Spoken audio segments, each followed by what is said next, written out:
ஒரு பெரிய மனுஷன் புது வீடு கட்டினானா. அந்த வீட்டுல இருக்கிறவங்களை எல்லாம் கூப்பிட்டு, நீங்க எல்லாம் காத்தால 6 மணிக்கு புது வீட்டு பக்கம் வந்தா போதும், நான் மட்டும் ராத்திரிக்கு அங்க போய் படுத்துக்கிறேன், அந்த வேலைக்காரியை மட்டும் 3 மணிக்கெல்லாம் அனுப்பிச்சு வச்சிருங்கன்னு சொன்னானா. உடனே அந்த வீட்டுல இருக்கிறவங்க எல்லாம் அந்த பெரிய மனுஷனை பத்தி காத்தா முட்டன்னு பேசி இருக்கிறாங்க.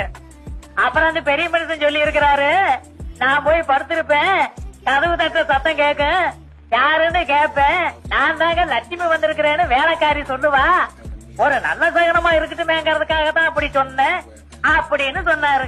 அப்புறம் அந்த ஜனங்களை ஒத்துக்கிட்டு அந்த பெரிய மனுஷன் போய் படுத்துக்கிட்டாரு. அதே மாதிரி கதவு தட்ட சத்தம் கேட்க, அவர் யாருன்னு கேட்க, நான் தாங்க லட்சுமியுடைய அக்கா வந்திருக்கிறேன்னு பதில் வந்துச்சு. அவ்வளவுதான்.